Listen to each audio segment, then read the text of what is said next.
Hi there, folks, and welcome back to Nippon Trading International's Japan Real Estate Podcast. I'm your host, Ziv Nakajima-Magen, and this podcast is brought to you, among others, by Emil Gorgees of realestate.jp. He's a Tokyo real estate agent who specializes in serving international or mixed nationality families who are looking for the perfect family home. So Emil's an Australian. He's been living here in Japan for over 2 decades now, and for about half of that time, he's been buying, selling, and managing real estate properties in Tokyo on behalf of his own family and a great many happy clients. And he also acts as a mortgage broker on behalf of his clients. So he's got dedicated loan officers in many of the Japanese mega banks. And if you're a regular listener of the podcast, you probably already know him from our JREP, the Japan Real Estate Experts Panel sessions, which means that you're already aware of the fact that the man is an absolute fountain of wisdom on all things related to real estate in Japan, and in particular to family homes, the greater Tokyo metropolitan area, and mortgages. And most importantly, he's incredibly generous with his time and advice, which he's more than happy to provide at no cost or commitment to anyone asking. So if you've been thinking about buying your home in Tokyo, but you've been sitting on the fence for a while, or you just want to have a chat in English with a real expert, drop him a line on sales@realestate.jp. Hit him up today and start exploring your options. Okay, so apologies on the low volume in this intro. I'm away on a bit of a working holiday, as mentioned last time, so coming at you from my PC's microphone this time around. This episode's kind of a JREP session. It's really only Emil and myself, and we had a nice, long, casual riff on the topic of seasonality in Japan's property market. What are the dead times of the year? What are the busiest ones? And business seasonality as well, financial quarters and quotas, realtor priorities, depending on each. And then common sales practices and so forth. And then we dove deeper into Japanese realtors and their habits, how they deal with inquiries from foreigners, when they take time off. We then segued into our own business practices. When do we take time off, and what form does that time off then take? Time management for business owners, working through holidays, scheduling viewings on off times, how the pace is different for scheduling these kinds of things here in Japan as opposed to elsewhere. And we also discussed portfolio structuring a bit, who should be buying what types of properties, how that might depend on previous existing investment portfolios and life circumstances, age, and so forth. And we even busted some myths and discussed some preconceived opinions and assumptions about the market here as far as property prices are concerned. And then lastly, we chatted a bit about renovations and repairs as opposed to complete rebuilds. When exactly should a complete tear down and rebuild be considered? So really, really diverse, good chat. I hope you enjoy it, and I'll see you again on the other side. Cool. Japan Real Estate Experts Panel in a truncated format. That's it. Just the two guys. Been a while. We're missing I the just lady. came back from Australia. Did you go anywhere? I was in Australia, but I think I've already come back, and we've had a podcast since then. I'm going back in a few weeks, anyhow, in September. In like 2 more weeks, I'm going back to Australia for 2 weeks. How was the summer holiday for you? I've noticed in our franchise business where we got shops and stuff. It's gone down significantly. People just don't go out of the house that much during the summer. But work-wise on real estate, I don't think it's affected us much. How about you? Obon is a very quiet period.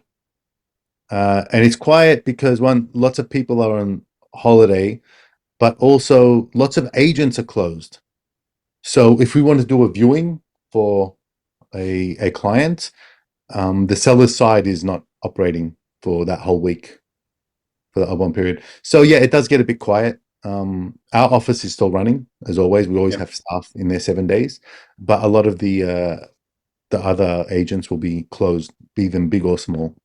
Oh, and your clients are almost always going to be domestic clients, right? So they're off for a bond too, which is not the case with us. Our customers, I always have to explain, there's nobody here. I can't talk to anyone for 10 days. Yeah, so my clients, it's both, right? So some people are gone, but a lot of other people are there. Their office is closed, so they're free to go do viewings. So it kind of works both ways. The national holidays is like people are, or long weekends. Sometimes clients are gone, but other clients are like, this is a great opportunity for me to go and view houses.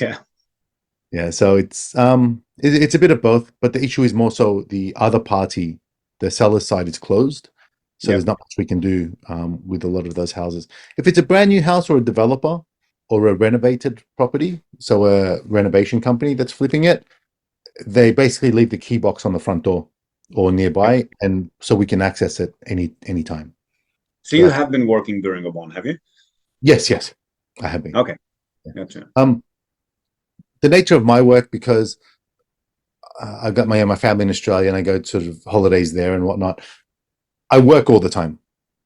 Sometimes I'm here, sometimes I'm overseas. And just because of this particular year's arrangement when the family's in Australia. But yeah, I work all the time, and I take time off accordingly if I got to take the kids to swimming lessons or sports Yeah, events. very similar here. Basically 24/7 switched on, but you got the flexibility to decide when you want to switch off for a few hours, right? Correct.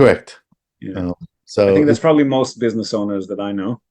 But that's actually a really good topic. I think the holiday periods in Japan are, aside from the Christmas and New Year's holiday, are a bit different to the rest of the world, right? definitely different to Australia. Mm. Um, and I'm familiar quite now. Look, most of my clients are families with young children and kids in primary school, elementary school. So even like myself, the school holidays are kind of now where our holidays are aligned. If we want to travel as a family, it's going to be largely the school holiday period. Yeah, same. Yeah, so the peak season. I remember previously when, before kids, anytime I'd want to travel overseas, I think, okay, why are the prices all of a sudden so expensive for tickets and whatnot? It's purely school holidays. They are the number Yeah. one decider. So you know what the school holidays are, and you work around those. But right now, because we've got 3 children all in elementary school now, that's what we have to balance for. But they are different to the Australian school holidays. So fortunately now when I go visit Australia to see the family, it's during Australian school holidays, which do not match up with the Japanese ones. Mm. So I'm getting good value flights in and out of Yeah, Australia. except that there's what I've noticed now when we came there in August is that there is just nobody for the kid to play with, right? Because they're all in school all the time. Yeah. Definitely. The summer holidays, all Yeah. the cousins and whatnot Yeah, are in business as school. usual in Australia. And I find that I need to explain to our customers every year. So we got Golden Week, which is, a week that kind of stretches a bit into 10 days, and then a one, which is about the same. And then the end of year, which is kind of like 2.5 weeks. Um, and it's not just that period itself, because our customers, for example, are expecting, okay, Monday, the holiday's over, everyone's back in the office, back in business. No, there's a backlog of about a week before the holiday where everyone was rushing to finish just the urgent stuff and left stuff off. And then all of the emails accrued during the holiday from people who are not on holiday, especially if they're overseas. So it's more like I'm probably thinking 3 week kind of lag in performance with every 1 week holiday, right? Yeah, well, what you're saying is right. There is that. Like we said, with the nature of my business, the main thing we want to do is schedule viewings, right? So we just want to schedule it and go view the properties. And as long as the agents are working, like their office is not closed, then we are able to do that. And most of the time, that's the weekend. What we have common with the real estate industry, the real estate agents, Tuesday, Wednesday are the agents industry holidays weekend, Tuesday and Wednesday, because we Oh, work on the Tuesday, really? We haven't experienced that much. Tuesdays they're off to. Oh yeah, once in a while I get that. Yeah. Wednesday. Definitely Tuesday, it depends on the agency, right? But I guess some If of they work Sunday, they probably take the Tuesday off as well. And if they just work the Saturday, they'll get the Wednesday, right? actually no, that's not the case. So a lot of smaller offices will just have Wednesdays off, and then depends on how many agents they have. The agents can take different sort of days off here and there, and maybe because you often work with like more regional areas, your experience is, I'm assuming, more so with some smaller agencies here and there. Correct. Yes, in most Yeah, cases. in Tokyo, it's like uh, um, was it Tokyo Livable? These huge real estate agencies, right, with branches everywhere, and these big agencies have fixed Tuesday, Wednesday off, closed, right? There's just no one answers the phone. You just get a message. So with lots of viewings that we want to do, you just, there's even just emailing or any kind of response, phone calls, nothing happens on Tuesdays, Wednesdays. The agents don't answer their calls. Even the sales guys, just you're not getting the phone picked up on a Tuesday or Wednesday. So that delays, so nothing happens in that period as well. So our industry, like with the agents, it's kind of, in Tokyo at least, it differs. You have those gaps as well in terms of delay. But outside of that, if we want to do a viewing, weekends are the most common because the agents are working, and usually that's when the seller is in the house and able to unlock the door for the agent. Plus, that's when the buyer is generally available because they work during the week too, right? Correct.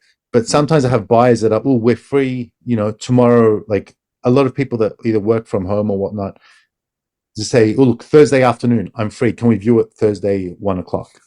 But the seller is actually at work or they're working. So they're not able to open the door for the agent. So quite often it's weekends only is when we do viewings. But as long as the agent is open, we can kind of work around and schedule. Yeah. And are you noticing any general business seasonality? Like, for example, for renters, for people, tenants moving in and out of properties, it's usually around the end of the academic year, and the company's reshuffling of staffing and onboarding of new staffers. Any other periods during the year where you're noticing an increase or decrease in sales? Yeah, so what you mentioned is correct, but also every quarter. When they want to get stuff off the books, right? Yeah, every quarter is when. So for me, I don't really mind. It's whenever an individual is looking for a property. But often, again, I deal mostly with family homes. People have children. They want to get it done between like January and April before the start of the new school year because they want their kid to be in the school from April on. New school, yeah. At the new school. They don't want to change mid-year or after 2 months or 3 months. So my clientele tend to, more supply on the market, you think, during those dates?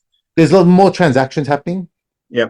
But then also you have each quarter. So that's a common fiscal year end, March and April. So you have that as well with companies wanting to do their close. But every quarter after that as well, a lot of the sales agents incentive, they have quarterly targets. So they're trying to be really pushy on sales on both their buyers and their sellers to meet their quarter targets. So that's where you have also the seller side agents as well, because I almost always just represent the buyer. The seller side are also very keen to get deals done, right? To meet their quota. So what they do is they tend to be a little bit pushy on the sale, on their clients, on the homeowners. Look, take this deal, take this offer. Maybe we need to reduce the price, etc., to try to stimulate it. They didn't care before, but now they've got to meet their quarterly target. So they get a little bit pushy on their side. What do you mean before? Were they not compensated on sales before? But they have a quarterly target, right? Oh, so you mean before, during that quarter, up to that point? Gotcha. Yeah, during that quarter. Yeah. So they're compensated on the sale, but at the same time, they also have there's like team. Each companies are different, but often there's like a team goal. Goal, right? The whole team needs to achieve a certain total amount for them all to receive kind of certain levels of bonus. It's not each individual gets a percentage of their commission only. There's team dynamics. So the entire team want to start closing some deals if they haven't met their quota. Alternatively, if they have met their quota, they're not pushy at all. Why close this in March? Might as well put that sale for next quarter. Put that start in April. Let's reschedule April 1st. Yeah. Now, here's some big news for anyone interested in Akia, the abandoned vacant homes that are abundant all around Japan for very attractive purchase prices. Akia Mart, our latest sponsor, is a recently founded online search and discovery tool for Japanese real estate. Its user interface will be very familiar to users of Zillow or Redfin. The platform essentially scouts the internet for property listings, translates them into English, and displays prices in US dollars, all in one place and with a dynamic map interface that makes browsing, finding, and shortlisting your favorite properties a piece of cake. Which any of you who have been struggling with the dozens, if not hundreds, of Japanese property websites that are available online and their very clunky interface will probably find a real blessing. They've got already over 500,000 listings on the platform, and the database is expanding daily. Ranging from abandoned rural homes to luxury urban properties, Akia Mart makes it easy to find your dream home in Japan, regardless of your budget. Now, while the platform is essentially free for use, here's an exclusive offer for listeners of the podcast. You can use the promo code NTI to receive $5 off Akia Mart Pro. The subscription will unlock a bunch of very attractive features for you, including unrestricted access to the entire nationwide property database and a whole range of filters, which will help power charge your search for that elusive perfect home and make it even easier. So hop over to akia-mart.com, that's AKIYA-MART, akia-mart.com, and kick off your search today. I can't help but wonder how... Is that of value to the buyers and sellers? Or No, not at all. Right. So I'm the way I work, I'm structured. I don't have a quarterly target. Yeah. Look, I can see. Look, traditional sales, that's how they need to work, right? Like you need to have goals and targets, and that's why if a client, and I tell my clients, look, you can walk into an open house if you like, but you're going to be hounded and bombarded by the salespeople. And often, like when you go to an open house or just walk in or contact an agent, you have to fill out all your information, all your form, exactly the same thing I request, your name, your address, your employment, income, all that sort of stuff to understand your situation and what kind of property that you're looking for. But those sales guys know if you just walked in or if you just called them from an online listing, what's going to happen is you may disappear after this interaction. So if they don't close you, they've lost you. So they're quite, oh, you saw this property last week? Okay, what do you think? Do you want to buy it? And they'll bombard you with other stuff, or they'll try to keep you there because they know there's no relationship. There's no reason for you as the buyer to stay engaged with this particular agent, right? Or you're a random inquiry and you'll disappear. So they have to try to keep you and push you and close the deal. Even if you don't love the house, they'll try to do it. Let's get the papers. Let's get, they'll ask you to fill out the forms and let's do a trial loan. Let's submit to the bank, this and that, to get you as far along the process as possible into their system. I don't have to do that because lots of clients come to me because I offer some value add. One, I provide the information in English and, I understand the financing dynamics for foreigners and also happy to share sort of my experience with a young family, what requirements we have for the house. And so I'm in no rush. And a lot of my clientele is word of mouth. So the moment I'm pushy or forceful and try to get people to buy a property that's not what they want, then I'm not going to get that word of mouth. I'm going to lose that relationship and all of their potential friends and clients. And lots of, families or people with kids have other friends with kids. All their friends are foreign families with kids who are also probably professionals employed full-time and who are quite stable and looking to buy their own place. So it's in my best interest to just really help the person buy and find the house that they love, that's really suitable for them. Because I don't fear that they are just going to go and contact a different agent right away. Plus, it's the right thing to do, to be fair. And it's the right thing, yeah. So for me, actually, I think long term, there's more value I get in terms of even just raw commission and raw sales through not being pushy versus, and that's because of the nature of my business and the way my clientele work. But I can definitely see how ordinary Japanese salespeople, even if one Japanese sales agent does a great job for a foreigner, that foreign person is not going to say, hey, I'm going to recommend you to this guy at, Tanaka-san at Mitsui Fudosan. Yeah. It's just not going to happen. Right. So I've got a lot more invested of interest in my clients have to be really happy because my niche is so, it's a small community. Niche. Yeah. Yeah. No, Yeah. I totally agree. And I actually find myself convincing people to not buy a particular property a lot more than I convince them to buy it. Correct. Oh yeah. I tell people how crap properties are more often than I say this is a good one. Yeah. And recently we've run into another problem here, which recently so we've been at it for about 12 years. When we started, Google Translate was not a big thing just yet, or, built-in browser translations were not a big thing. And people were completely lost when they were looking for Japanese properties. These days, because it's a lot more feasible to actually understand what's happening in a listing online on your own, they actually do regularly try to contact the Japanese realtors. And more of the Japanese realtors, whether because, again, of translation apps or whatever other reason, we can discuss that, but they tend to be a bit more open to communicating with foreigners too, at least until the point where they're actually recognizing that, oh, this is becoming too complicated for my English skills and whatnot, which is when people tend to find us. But whereas in the past, they found us at the beginning of the process and we could handle the relationship with whatever agent we chose, now they're arriving to us with a correspondence email of about 3 months worth of mistaken translations in English and Japanese, and here is everything that we've already agreed with the agent, and now can you just take me over the finish line? And for us, it's a matter of, hang on, can we just review this correspondence to make sure that everything you think you've agreed with the agent, both parties are actually on the same page? And very, very often, I'd say most of the time, they're not. Oh yeah, definitely. And a lot of that as well is because of just, especially with first-time buyers, their cultural or their, sorry, no, I don't want to say cultural, their traditional understanding of how real estate work in their home country. Yeah. Right. They, don't understand all the concepts that, the way it's structured, the way the process, the transaction happens is different to, Australia, for example, than it is in Japan.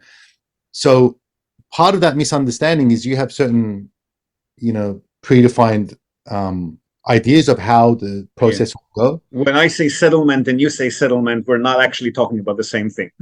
Correct. Yeah. Right. Or deposit. Deposit, the way it works, the contract and the different stages of everything, and then even just title transfer. Okay, and like in Americans often, what about title insurance? Or escrow. Or escrow. Yeah, it's like, well, no, we don't. That's not a common. Not a thing here. not really a thing, right? I think there is an escrow service, and they charge what, 3%. Yeah, they're insane. They started, I think, in the last 5 or 6 years. I don't know anyone that used them just because of those prices. It's like paying another agent on the entire transaction. Yeah, exactly. It's like 3% of the total purchase price that you put into escrow for protection. Like, okay, a bit tricky, but that's fine.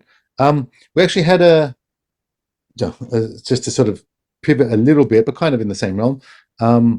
We had someone now, a previous client who bought a house with us, is just bought an investment property, looked at an entire building.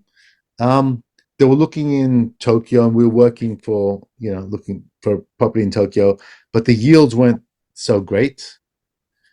So he's like, look, I want good cash flow property, not a, like a long-term hold. I want cash flow right now. So we found a property in Saitama. It's a building, maybe about, was it like 15 years old or so? 4 apartments, so just 2 downstairs, 2 upstairs, nothing huge. But it gets a 7%, 7.3% gross yield. He owns the entire building, and we're able to get that financed at 70%. 70% financing.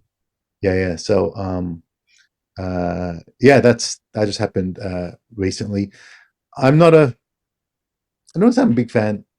People often ask, I get lots of calls, should they go for the high yield, like in sort of prefectures outside of Tokyo, similar to what you commonly do? Or what's the point in investing in a property in Tokyo that's only going to get 3.5% gross yield, right? Which is like, 2.8% net depending. What's your response to that? What should they go for? Maybe less yield newer building or older building with a higher yield? What's your...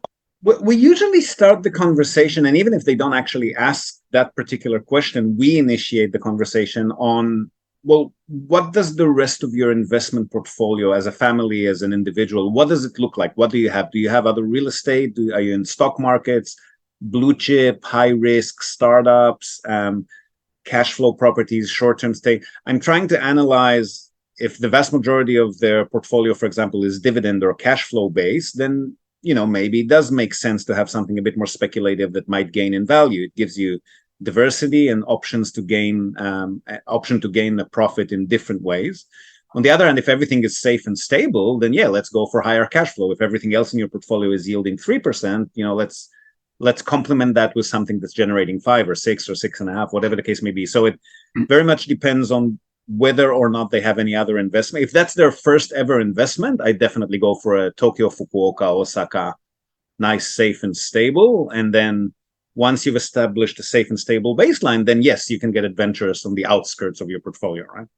Okay. Yeah. Interesting. So, discussion I had with one of the guys at work and sort of, well, how we kind of look at it is, like, again, my personal thought on it is, if you are sort of closer, like if you're a little bit older and closer to maybe looking at something to keep funding you into retirement, then all right, at that stage you may be looking at something higher cash flow, right? You're not, when you're younger, you're trying to build your net wealth.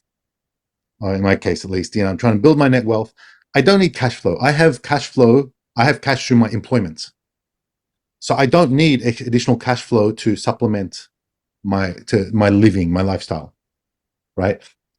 I want to just grow my net wealth. And I feel the growth of net wealth, that happens by maybe something like a not such an old building, something that is maybe has more potential to grow, to appreciate in value, whilst not while keeping. So even if there's a correlation between the yield and the capital growth. If you expect more capital growth, then and a more attractive investment in terms of long-term value, then you need to take a lower yield for it, right? So that's okay. That's kind of what I prefer at this stage. I don't need the cash flow, so I'm all right with a low yielding property, but something that's central, not too old, and will have value, like hopefully more value in several years' time, or at least retain its value better. Yeah. Yeah, but even then, like I guess the past 2 decades in Tokyo and the other cities you mentioned, Fukuoka, Osaka, etc., they've been growing significantly in value, right? Populations in these areas are kind of on the increase. So that's what I feel is if you're a bit younger, you're trying to grow it, maybe focus on good quality property rather than a high yield. And then as you get, as if you're a bit further on and you think, look, I need something, even if it's an older building, even if I'm not going to be able to resell it in 30 years' time, I need good cash flow for that period to fund me. We interrupt this broadcast to tell you about Tokyo Family Stays. They're a short-term rentals company in Tokyo, and they offer a home away from home experience, which is just perfect for remote working, quarantining, if that's still a thing, or if you just need somewhere quiet to get away from the world. They offer a variety of options for families, corporate relocations, or even if you're simply transitioning between homes in Tokyo. The properties are super comfortable, tastefully furnished, fully equipped with all amenities, and they accommodate up to 10 people. So really the only thing you'll need to bring with you is your toothbrush and maybe a change of clothes. They come with fast unlimited wireless internet, dedicated workspaces, and fully equipped kitchens, and they're just a delight to stay in. Fantastic alternative to Japanese business hotels, which if you've ever stayed in one, you probably know they're tiny, they're noisy, fine for a night or two if you're on your own, but longer term or with a family, you'll probably feel you're in a jail cell very quickly in a Japanese business hotel. So if you want to give yourself a sense of space and freedom by renting a real home, with comfortable Western beds, including all the necessities like baby bedding, children's toys, high chairs, etc., you definitely want to reach out to Tokyo Family Stays. They've been at it for over a decade. They're a fully licensed minpaku or short-term stay operator. And as a special bonus for our viewers and listeners, they're also throwing in a breakfast basket upon arrival for anyone who books and mentions the Japan Real Estate Podcast or NTI. And not only for guests, if you're a property owner, you've got an investment property that you want to tweak for higher profit, or a holiday home that you want to rent out when you're not using it via short-term stays, drop them a line today, see how they can help you maximize your property's income. And again, as a special bonus to our viewers and listeners, they're also offering a free audit of your existing short-term stay listings without any obligation whatsoever. So feel free to reach out to them at tokyofamilystays.com. Well worth a visit. And again, if you're in the market for a family home in or around the Tokyo metropolitan area, Emil's your man. Don't be shy to reach out to him as well at sales@realestate.jp. And now, back to the podcast. And also sort of in terms of inheritance, you think, okay, well, how much of it do I need a great property that's going to be good inheritance versus something that I just need for me to provide cash? And I'm going to resell anyway within 10 years, right?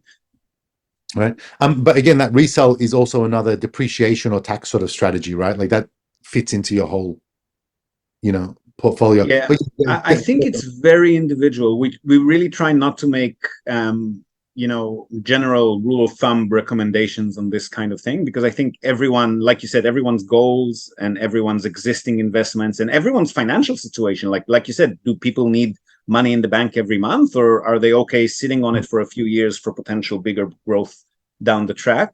Very much case by case, I think.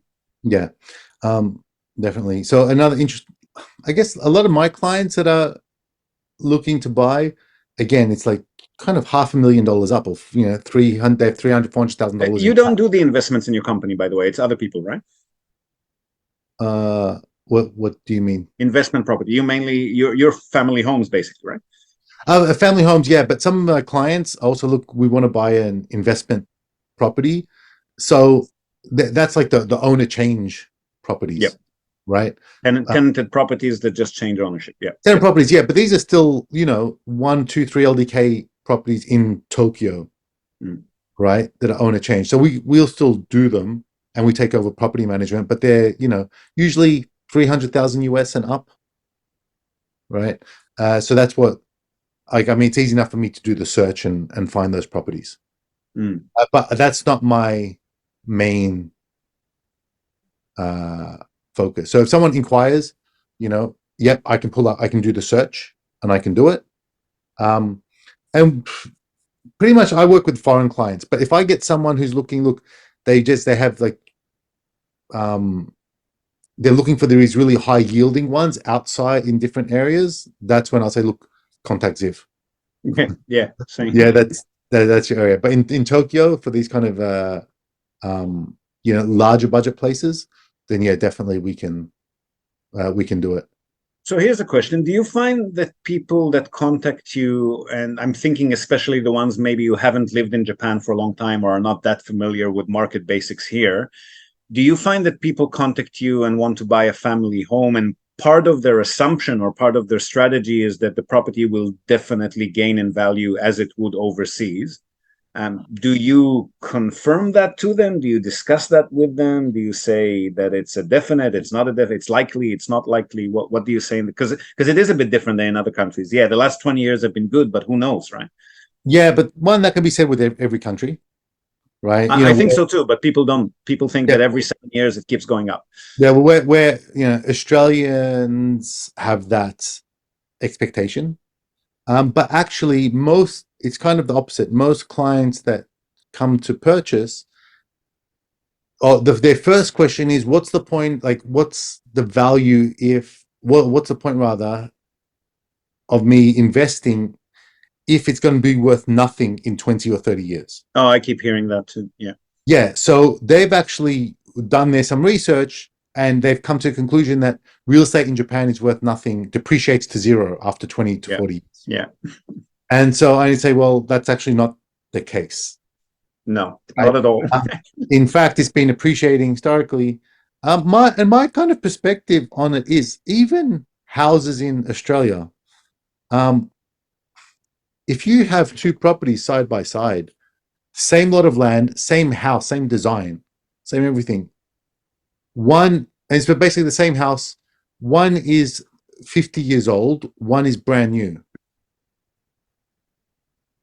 Which one will be worth more? Very clearly the new one. The new one. In any country. So yeah, so to say the old one like hasn't lost value is wrong. It's basically like, I think one, like, it's the land that appreciates. The building, the structure will depreciate. This is kind of in any country. That's why you see sometimes some shots like in the newspaper. This is what $2 million buys you in Sydney, and it's like this old, like it's literally a shed, falling apart. And you go, well, why? Because it's beachfront, so no one's paying $2 million for that house. That's ridiculous. Yeah. One dynamic that is different though is, in like in Australia at least, no one cares about the age of the building. If you have that clear contrast, new versus used, and it's the same thing side by side, yeah, of course the new one will be worth more than the existing one. But when you're looking at just the market in general, no one really cares about the age, because often if you renovate it and restore a building, that's good enough, right? Yep. It's on par with a new one, well, close enough to it. Whereas in Japan, they care about the age of the building. It's one of the same way as like mileage with a car. When you buy a car, the mileage and the age of the vehicle are significant factors. Same in Japan. Even if you renovate the house, it's still a 30-year-old house. And people are going to say, oh, it's the same as new. No, it's 30 years old. The age is a significant dynamic in the value of the building. So I would say rather, you're probably better off in Tokyo at least, instead of spending 20 million yen on a full renovation of a 30-year-old house, spend 25-30 million on rebuilding it to a new house. Yeah, because that value will stay there, whereas the 20 million you spent in renovation is not going to be there in a few years' time. No, but barring extreme cases, a very well-built traditional home, and you want to retain the original feel of it, because that is actually what is the value. That's the main value of the property, is the fact that it was built 200 years ago, whatever the case may be, right? Yeah, actually, so I just had someone, I just had a Zoom call with someone last night who they bought a 100-year-old building in Kyoto, and they're going to spend about, like they said, they want to rent, like when they emailed me first, I've got a 100-year-old property in Kyoto and I want to restore it. I'm like, oh, okay, like the land is big. And I said, okay, depending on the building, if it's just a really old shack, then it's not worth restoring. But when I saw the photos and the link, it's actually really one of those like really nice ones with the wood beams, as you'd think of a 100-year-old one. So they're going to spend like, 800,000, like 80 million yen on the restoration. And yes, something like that, that's a traditional house. I'm talking more like a 40-year-old. Yeah, post-World War II, 1970s kind of shacks, yeah. No insulation, no foundation, no fireproofing, nothing like that, yeah. It's very, very different. But yeah, it is case by case, but the prices have been going up, especially with mansions, right? People are like, oh, what if I buy a mansion now for 80 million in Tokyo? In 20 years' time, I try to sell it, it's worth nothing. Like, no. Well, you're buying it now at 80 million. Guess what? 20 years ago, when it was built, it was 50 million. Yeah. Right. So where's the depreciation in that regard? So I think people have certain misconceptions, and that misconception, the big one, is that real estate in Japan is worth nothing. Once you buy it, you're going to lose all your value. Yeah. And also there's different pricing if the property is definitely clearly an investment property, meaning the owner is never going to live in it from the get-go. So it's nobody would buy a studio room that's studio apartment 30 years old and go live in it. If they have the money to purchase it, they're obviously living somewhere better. And those clearly investment only properties, they're not even priced with anything specifically related to, or at least not as related to market fundamentals, more a case of how much they're actually yielding, right? That's a really good point that you make, and we actually have this discussion a lot. Often buildings with investment properties inside them, they're priced at a certain yield. So, and I think I've discussed this example before. I saw a building in Shibuya that was like that. And there were two apartments. One was on the 7th floor, and the rent was 200. I think that building, most of the apartments were priced at about a 4.5 or 4.6% rental yield.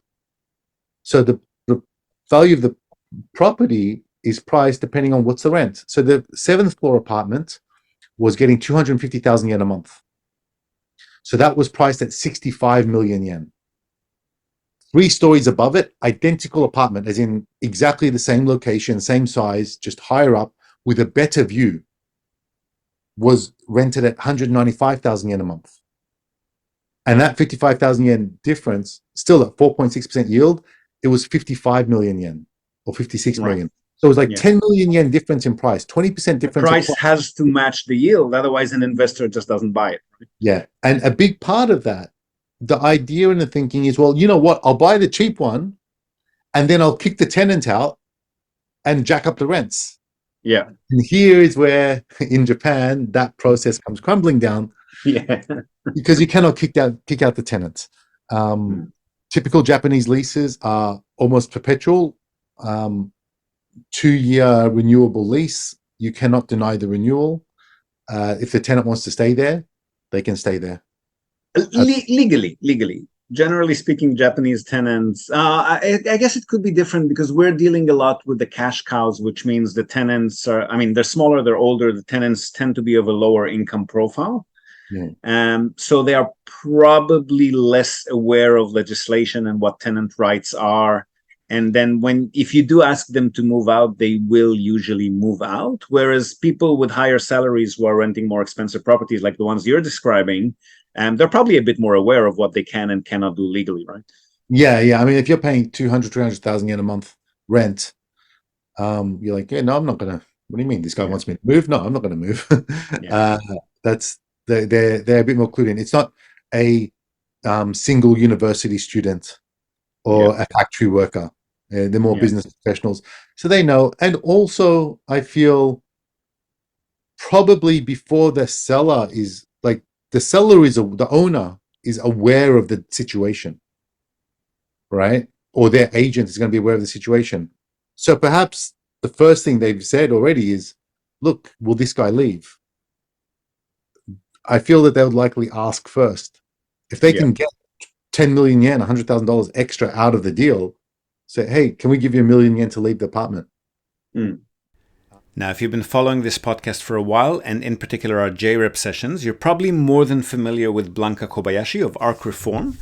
They're a bilingual renovation company serving clients in the Kanagawa and Kanto area, so Tokyo, Chiba, Saitama, Kawasaki, Yokohama. They can handle simple, small-scale projects as well as full house renovations, and they will work with you on the perfect design for your dream family home. But not only homes, Arc Reform also handle commercial property renovations, offices, restaurants, bars, shops, you name it, from traditional classics to the latest trends in interior design and renovations. So you want to email them for a free consultation and quote at info@arcreform.com. That's ARK reform, all one word, .com, and give your home or commercial space the love and care that it deserves. The current tenant. So that is something that you can, and we have done this in the past. If you're, for example, purchasing a property in the purpose of using it for your own personal use, but it currently has a tenant in there, it is possible to ask the seller to have a conversation and sign a memorandum with the tenant saying that they are willing to move out in, say, 2, 3, 4, 5 years, whatever the timeline is, as a condition of the sale. And the buyer gets that, and then everything's good. Oh, yeah, I think that can happen. But in this case, we're saying, look, let's buy the cheaper apartment. Right, and it's 10 million yen cheaper because the rent is cheap.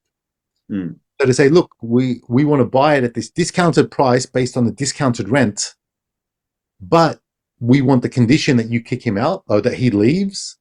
It's like, well, if they're going to get him to leave, then they can find a new tenant at the revised. And they can price the property higher, and they can price it themselves. It's like, well, they're providing it to you with the condition that you can right away increase the rents, essentially.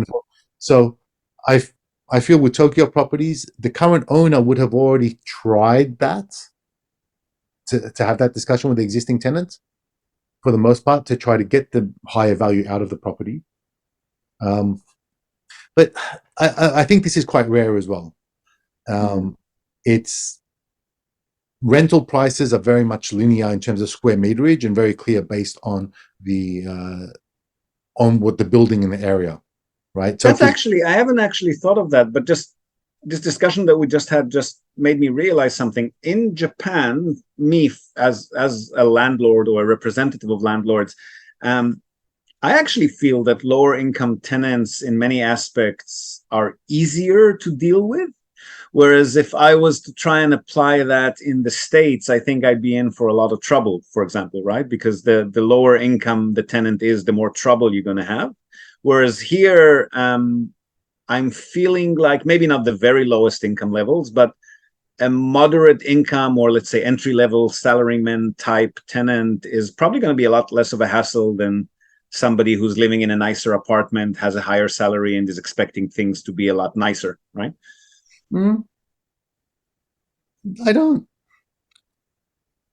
I feel that is not actually the case, because when a tenant comes in Tokyo, at least, when they come in, it's always new wallpaper, everything gets cleaned fully and professionally, and the house is really, really good. If something breaks, if there's the aircon or the tap breaks or whatever, then the owner will just repair it. Yep. Okay. And that's kind of it. So what are they complaining about? We don't really get lots of complaints unless it's damage to the property. Well, there's more, for one, there's more stuff to maintain in a nicer property. So that, I mean, that's a purely financial calculation. But I mean, topics like what we've just discussed, if you're considering raising the rent, or you're considering asking them to move out, or for example, we bought an owner change property on behalf of a customer. And what we normally do, if the tenant doesn't have a guarantee company or rent insurance, as we like to call it, then we would ask the new tenant to sign up for it. And, obviously the landlord, the buyer, would pay the price of signing up for the contract. We're not changing the terms of the lease and asking the tenant to pay for that, but we are asking them to sign up. We did have one case. We had a tenant who was rather affluent. The property was, of a nicer quality than what normally our customers go for. And he said, well, no, I'm a doctor. I've got a good salary. I've never had any payment issues. Why are you asking? No, I refuse, right? Whereas that's never been the case with a lower income tenant. They just go out, they say hi, and they sign the documents and they get it done. Yep. Well, we have that a lot with the corporate leases. Okay. If someone works for a large corporation and they're going to get their company, and it's a listed company, and it's a corporate lease, they're like, why should Sony's going to pay their rent? They're not going to default on paying their rent. Like, to ask us, we're not going to, we just don't expect us to sign a guarantee company, pay an extra month fee. And that is fine, to be honest. I feel like with the higher rent properties, it's just a better quality tenant. One, if it's a corporate lease, then we can sort of not do the guarantee.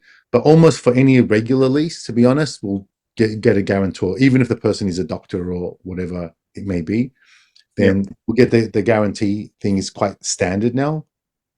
But it's kind of if there's a complaint, it's like, well, some damage to whatever of the fittings or fixtures. The cost to rent ratio is quite low. Like, they're paying 300,000 yen a month, right? You can do significant repairs for 1 week worth of, like a shower head broke, that's 20,000 yen. Maybe they dropped it and it cracked or damaged. Yeah. Okay, it needs to replace. It's hard to say whose fault it was because you don't know. It's just faulty. Okay, well, it's 200 yen. Okay, send the tradie out to go and get it done. It's done and everything is fine. I feel Japanese don't complain so much, and they complain on air conditioner is probably one of the big ones. Right, air conditioner or dishwasher stops working. So if that sort of happens, then, or now the air conditioners, they're leaky, right? So if that happens, you got to send someone out to go do it. But I just find there's not a lot of complaints, but also tenants will pay and they stay sort of long term and they don't trash the property. It's well Yep. taken care of, well maintained, and people that are paying 200,000 or 300,000 in a month don't live in filth, right? Yes, that is definitely an advantage of the nicer properties. We do get a lot of A hoarder. filth. Yeah, I mean, the two main kinds of filth. Either we get that a lot with foreign students that have kind of bunked in 2 or 3 or 4 of them to an apartment, and they tend to be young and dirty, just especially if it's the guy. No, actually, not only the guys, very much the girls as well. Or old destitute men who just sit in the apartment and smoke all day, never turn on the fans, never open the windows, and then when they move out or pass away, whatever the case may be, it's pretty horrid in there. Yeah, definitely. And I feel like, again, in Tokyo, But those are not tenants that you would have, would you? like, no, like the cheaper rents we have, like, will be like 60 to 80,000 yen a month. Yeah. And that's it. But more of them are like 250 to, we got one now that we're, the most recent guy that just signed up for his place is like 420,000 yen a month. And someone who's paying 420,000 yen a month is not a destitute old person. No, not going to be the case. Right. They're a professional, either a couple with like professional, like power couple, or just one person who's quite successful if they're paying that. So I just don't feel that's actually one of the good things in Japan, which I think even some of your clientele in the more regional, cheaper areas, relatively speaking to the cheaper equivalents in Australia, a Japanese tenant in these cheap areas is not going to be as messy or as cumbersome as or as high risk. They're not going to leave the equivalent in Australia, or let's not even go to the US where people get shot trying to collect the rent in the wrong neighborhood or whatnot. Yeah. So very true. Yeah, I think there's a difference there, but that's why I like investing in Japan. I think it's a safe, stable investment, even if you go in different regions, even if you choose the lower price point versus the higher price point. You're going to get overall just an ordinary, mild-mannered Japanese tenant for the most part. Yes. And it's low headache, low drama. Yeah. Low involvement. And far less payment issues. Yeah. Especially now, the guarantee company is just a standard. Yeah. With any process. So it's like, well, even if they default, but just it's not so common, I feel. It's a small amount. Yeah, we get, I'd say about 1 or 2.5% of our tenants at most ever have payment issues. It's very rare. Yeah, it's just, and even then, I mean, you ask them to move out and they move out. That's how it ends if it has to go that way. Yeah. Fortunately, we haven't had that drama. All right. Well, on that note, thank you for your time today, sir. You too, Ziv. Anything exciting planned for the coming week? Busy for me because I'm going back to Australia in 2 weeks, middle of September. Oh. To see the kids on the spring holiday, Australian spring holiday. So I'm quite busy right now with lots of viewing, lots of ramping up stuff before then. So a belated au bon. Yes. Or the catch-up time. Awesome. I'll be in Singapore next week, so I'll see you the week after that. Nice. Okay, enjoy your travels. Fantastic. All right. Thanks for your time. Speak to you soon. Bye. Bye-bye. So really casual, but strangely enough, quite deep conversation with Emil there. I love having these chats with him and all members of our JREP crew. They always have some insights to share or different takes on the same topics that I can learn from, and this conversation was no different. Now, before we go, we're also, as always, going to tell you and also link to our other sponsor's website. That's Hiroshi Shimizu, immigration lawyer and administrative scrivener. If you're thinking about moving here on a more permanent basis, or you're already in Japan on some sort of a temporary visa and you want to switch to a longer term or permanent one, or if you're considering setting up a local company or a branch office of a foreign company and you've got any sort of business or visa related inquiries, or even if you just want to find out what your options are on any of these topics, Feel free to contact Hiroshi Shimizu. You can find him at japanimmigrationexperts.com. And he can help you set up a company, apply for any kind of visa, or just provide you with the best advice and extremely affordable consultation related to these topics. And he's already done that for many of our listeners. So feel free to reach out to him. Again, that's japanimmigrationexperts.com, and you'll be well on your way. And that's it from us for today, folks. Hope you've enjoyed this episode of the Japan Real Estate Podcast. Do share it with your networks, and please let us know what you think. So leave us a short rating or review on the iTunes Store, on Spotify, or just drop us a line in the comment section of wherever you might have found this episode. We love hearing from you. Hope to have you with us again next time, and until then, have a great day or night ahead. Yoroshiku.